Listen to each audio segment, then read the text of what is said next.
Thanks for joining us at the Business Growth Cafe, where each week we select from a menu of topics for a focused discussion with an industry expert to provide insights that can impact your business's growth.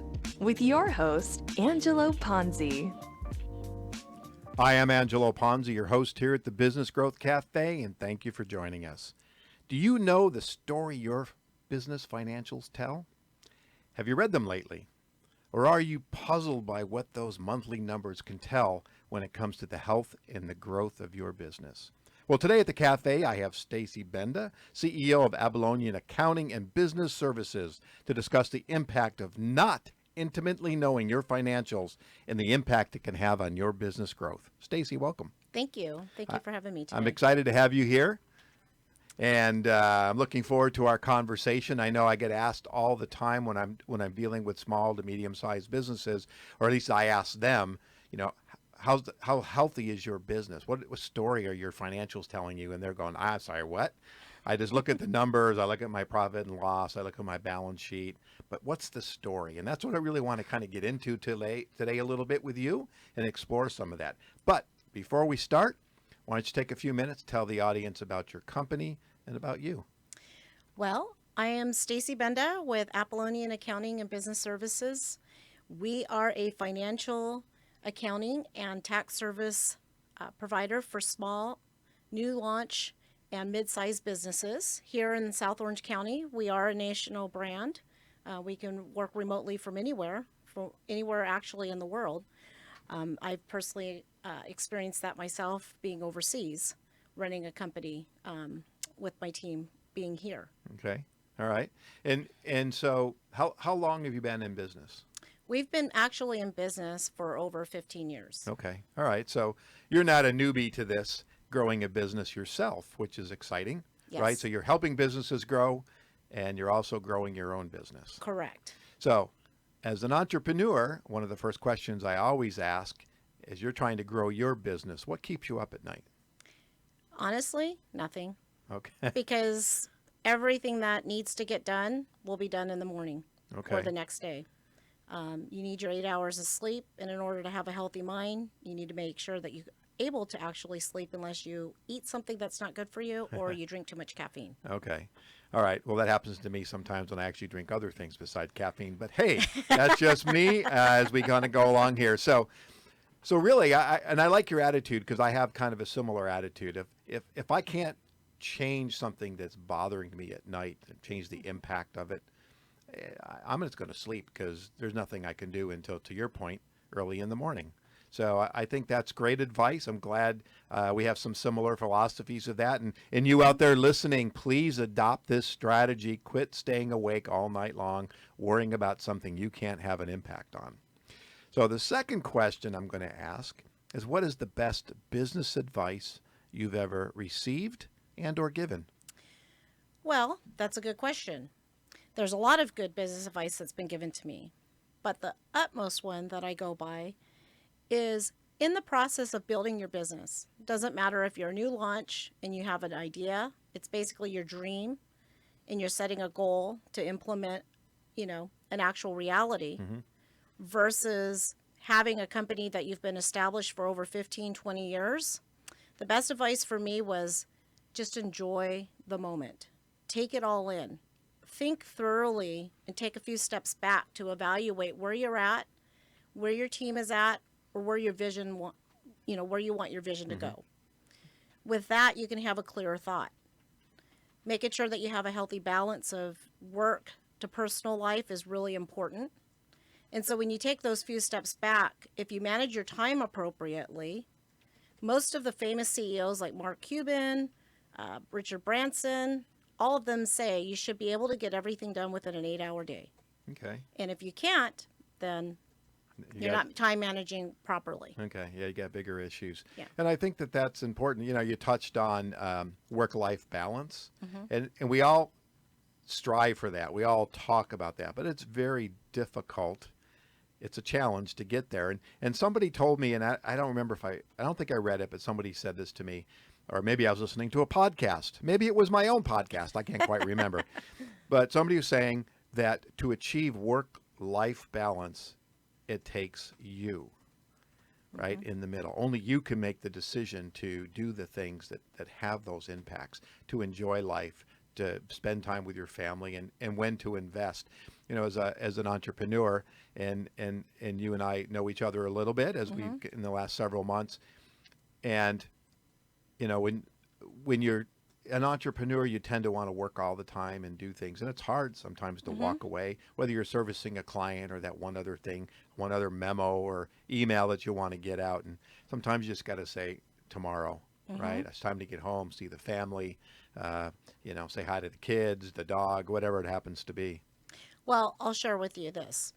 When I did this the first go around and built the practice in the beginning before I sold off a big chunk and semi-retired back in 2009, I was working the 80 hours a week. My husband was bringing my kids to the office to have dinner with me. No. And it was almost a marriage fatality along with the relationships with my kids. The most important thing about it this go around of relaunching the firm into a full-time status from coming out of semi-retirement, the most important thing is making sure that you set the appropriate boundaries with your clients, your vendors, and your staff and your team, along with yourself, to find that work balance. So for us in our firm, I know for a fact, majority of my employees have families. So I actually consider them their max full-time unless we have special reasons to work over, 35 hours a week top. Okay. So nice. they get home in time to be with their families. Nice. And that's a really important thing for me, is to making sure that they're taking care of themselves along with their families. Well, that's a nice, I'll call it benefit, but that's actually a way part of your culture that you've established, and I think that's really important in any business. Yes. So now you mentioned that this is your second go around in this kind of a company, so I'm gonna label you a serial entrepreneur, right? But as your journey as an entrepreneur, if it was a book, what would the title be? Wow, that's a big question.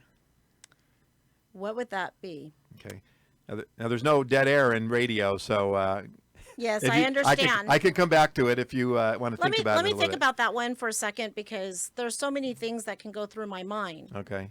But I think the book actually would be something more of how to continue to manage a work, family life, personal life balance with the appropriate time management tools. Okay. That's a long ass title, but we'll shorten that for you. We'll shorten But it I- up, but I that's get what it. that's what you do. You're That's the right. marketing guy, so you figure out how to wrap that one. All right. But I like that title. I like the premise of it, and I think that's really important. Again, part of this show is about advice and education, and hopefully those listening will take some of that into play. Now, this sounds a little elementary on my part, but why is it important for business owners to really stay on top of their financials and review their reports monthly? And one more comment to that. So I've worked with clients that by the time they actually get their books closed for the month, it's mid-month or even later into the next month, and so they're always behind. And so why is it important for them to really stay on top and get the numbers timely? And how can they use those to leverage thinking about their business in the future? Well, it's really important for several reasons. One, any type of foul play, conspiracies that you may have within the organization, not to sound negative here, but if there's any type of situation that there was maybe a purchase that wasn't made on your behalf or for the company's behalf, your debit card got compromised, those things are limited on what you can dispute with your banks, and usually it's within 60 to 90 days. If you go beyond that period and you catch that there was like a $5,000 purchase on your debit card, for instance, and you go to dispute it 7 months later, the bank's going to say, I'm sorry, you should have came to us within our allowance window period. A couple of other reasons it's important to know, especially if you're a new launch and growth, is to understand what your costs are, also your cash flow, what type of revenue is, and looking at what your budget, comparing the budget to actuals to see if you're within your budgets, if you need to readjust your budgets and what you're forecasting. Maybe you're doing a really good year, so you can reallocate some of those dollars to maybe some other things to promote your business, such as marketing expenses. You can up that budget up a little bit. I like so there's that. a lot of different variables that come into play. If you're into any type of business, it also helps you with your pricing indexing, knowing where your margins are, because if your costs are going up and you can see that, you may have to make some alterations to your pricing, whether it's your hourly rate or your per unit rate, depending on what it is that your service or product provider. I see it as a beneficial as well for my clients to know exactly where they're at from their income to debt ratios, knowing that they're on target to meet their goals if they need to change their goals, because goals aren't set in stone, as you know. You're a marketing guy. We're always shifting our sales different directions. And maybe there's a revenue stream that's not doing too well, and all of a sudden it took a dip. Maybe it was our high revenue stream that was doing excellent, and all of a sudden we took a huge hit. We need to find out why. But what happens, it can be very detrimental if we don't catch that, right away, versus if we wait a year, Sure. where's that going to land us? So, I mean, it's really about being more proactive and really changing, I'll call it the culture or the processes within the organization to Correct. ensure that these numbers are timely for all the various reasons you just said. Yes. That's really important. And again, if you're getting your figures 3 or 4 weeks after the month closed, you're in a reactionary mode, and that's the last thing you want to be doing is running your business that way. That's one. Two, if you're the service provider providing the financial statements for your clients, it's a matter of also training your clients to, if they're not really understanding that, educating your client on as to why, and or sometimes we have bad clients, and we want to be able to encourage them to change those bad behaviors to good behaviors so that we can help them grow their business in a positive way and meet their goals that they're seeking. So it's not always just about leverage. There's a lot of different variables that are coming into play, and or maybe they're strapped and they need assistance. So what can we do to help them smooth things out to make the process not so brutal for them? Okay. There's so many different types of reports you can get. But if you could only pick for a business 2 or 3 or 4, what would be the essentials that every month you need to look at these versus all the other stuff is important? Balance sheet. Profit and loss. Profit and loss. Those are Tells the story of your business. Okay. If they are done properly. Okay. All right. So instead of worrying about all those different reports and things like that, those are the 2 key. You mentioned budgets, and I'm a big budget guy. I really like to look at budgets and see how we did compared to the budgets that we're doing. Do you find that in, I won't say specifically your clients, but in people that you've done work with over the years, I mean, do they take the time to really budget at the beginning of the year and really plan and then really monitor? And maybe, I know that's your job to make sure you're looking at actuals versus budgets, but that's kind of always a little bit of a loosey-goosey thing for me. The mom and pop kind of businesses that are trying to turn into corporate, you start educating them on why those things are important. Those tools are important for them. Budgets, forecasting, projections. Because they want to grow and they want change. They want a culture change from the mom and pop to the more corporate so they can take it to the next level. Maybe it's because it's part of their exit strategy.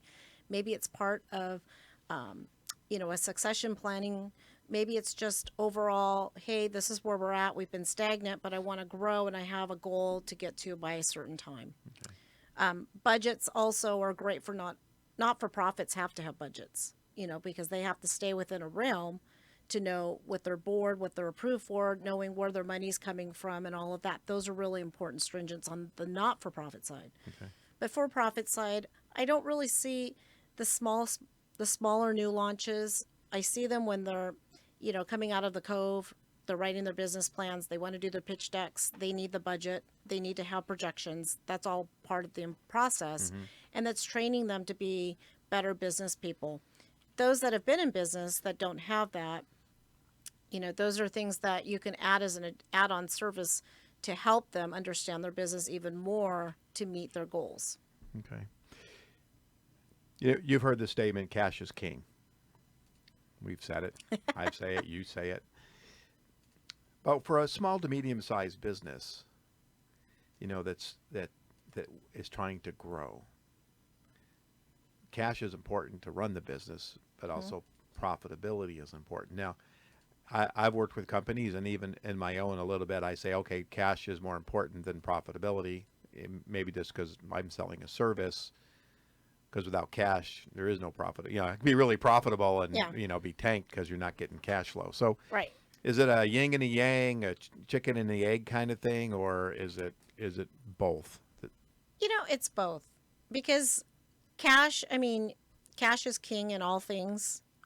You can get various different types of discounts, or having the profitability. If you have the profitability, it should be reflecting either on your AR report, or it's going to be reflecting on your your bank account.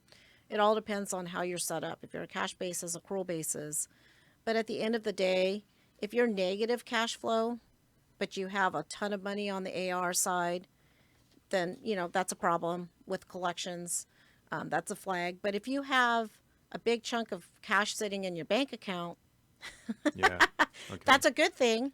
But it's not a good thing, because you don't want it stagnant sitting there, because you're not going to collect the interest. Okay. So, this thing is cruising along. I think we got about 6 or 7 or 8 minutes left, believe it or not. Okay. So I'm going to throw you a curveball. I'm going to put you on the spot. Oh. All right. As you look at businesses and think about businesses that you're dealing with in the marketplace, this is not a question I have, but it just popped into my head. So let's see where we go with this.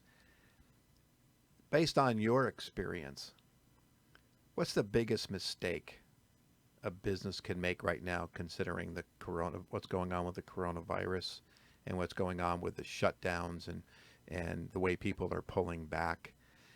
Any thoughts on that? I'll give my thought. The first thing I've heard today was people are going to cut back on marketing. My advice is don't. The last thing you want to do is disappear from the marketplace, because this will pass. And if your competitors continue to invest and have a presence and awareness, and even if they're just delivering comfort, when we come out of it, they're going to be the only ones that new consumers are going to remember. That's my advice from a marketing standpoint and an overall. What about from just a general business operations and investment into the business? Well, I think every business owner needs to educate themselves with the CDC. Log in your email to their website so you get real live updates. Educate yourself. Don't go by the media. Don't panic. Don't overreact. Don't go buy too much toilet paper. There was somebody that bought 568 cases versus 568 packages. Had a truck show up with that. That would have been a hoot to see. But you have to realize that the coronavirus is just here and there, like the bird flu. Influenza A, actually, there's more deaths with that. You've got Lassa fever that's in Nigeria that's killing. That's even worse than the coronavirus. And I'm not trying to downplay the coronavirus. Don't get me wrong, because it does affect certain people. So back to the business aspect. From the business aspect is run your business as if it is the same every day. Don't overreact. The virus is a virus. You're in an area here in Orange County. Yes, you could be exposed to it. You don't have control over that, but you still have to live each day as if it's just the same routine without being in fear. If you live in fear, then you're really not going to get anything accomplished, and you will sink. Okay. All right. Well, thank you. This popped into my head as we're talking today, of course, listening to the news and all that. And I do see people panicking. I've been to Target and seeing completely empty shelves and bare shelves. It's crazy to me, but I get it. But from a business standpoint, I've been asked several times today about, as a marketer, what would I do and what would I recommend? And that's why I say just go to work and just keep doing what you're doing, because no matter what, you don't have control over these situations. And you can't live yourself in fear. If you live in fear, you'll never get anything accomplished. Okay. So let me segue. Thank you for that. It wasn't too much of a curveball, was it? No. It was a little knuckleball. You hit it out of the park. Well, look at Italy right now. Yeah, I know. They're completely shut down. I know. And my heart hurts. I know, and you have family there. Actually, I was speaking to my Italian relatives Yeah.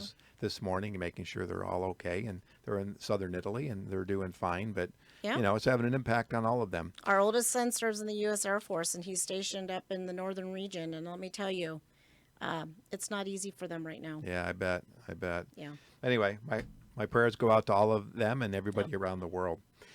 So I know we're coming down to an end, and one of the things I saw on your website is you work with a lot of verticals. Mm-hmm. And so from construction and entertainment and nonprofits, and so accounting, I would say not, right? So as you get into the different verticals, my assumption is there's nuances within each one of those verticals, construction industry versus entertainment. So how do you get yourself up to speed when it comes to bringing on a new company in a new vertical? Well, that's a good question.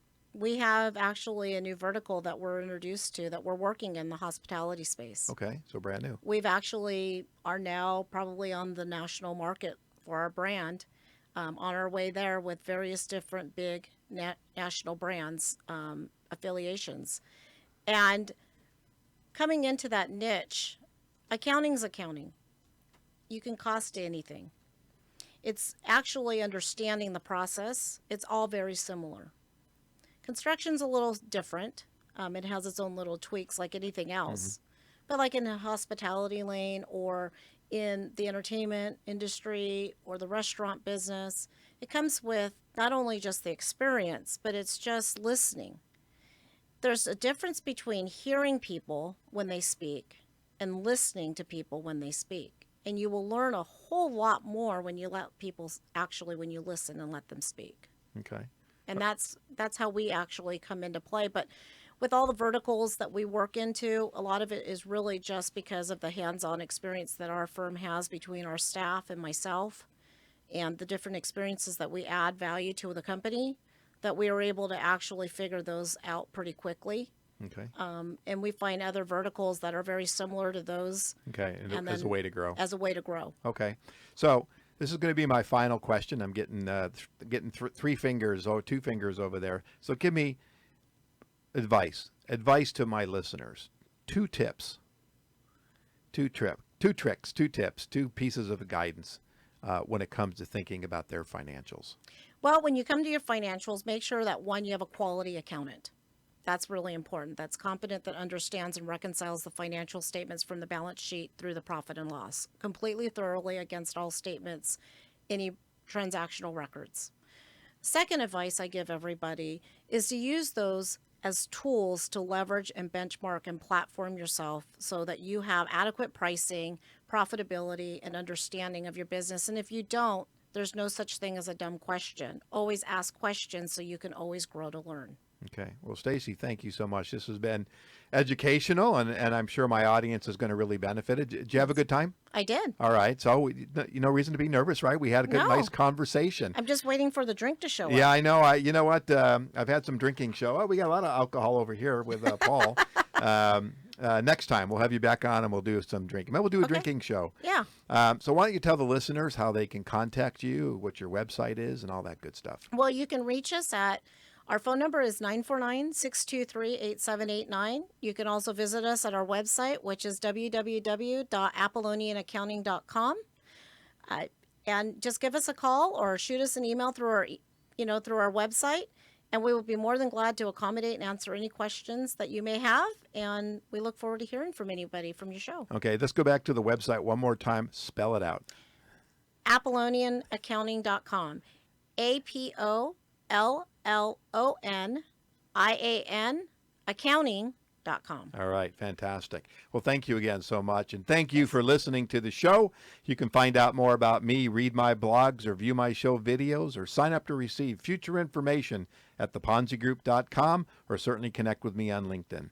And if your business is ready for growth and you need a CMO, but you're not quite ready for a full-time person yet, connect with me. I'd welcome the opportunity to explore the benefits of using a fractional CMO. And lastly, please subscribe to this show. And if you're already a subscriber, I encourage you to tell others about it so they can enjoy this content, like great content like we had today, and many other shows at thebusinessgrowthcafe.com or on my website. or on any major podcast platform that you can get around the world. You know, I got people in Saudi Arabia, England, Indonesia, Australia. Come on, folks. All over the world, I'm getting downloads, and I'd like to make sure that your friends and family and your business associates can benefit from this too. Join me next week for lunch at the Business Growth Cafe. Thank you. Thank you for listening to today's discussion at the Business Growth Cafe with your host, Angelo Ponzi. Take a moment to subscribe to this podcast and visit our website at www.businessgrowthcafe.com. Read Angelo Ponzi's blogs at www.theponzigroup.com.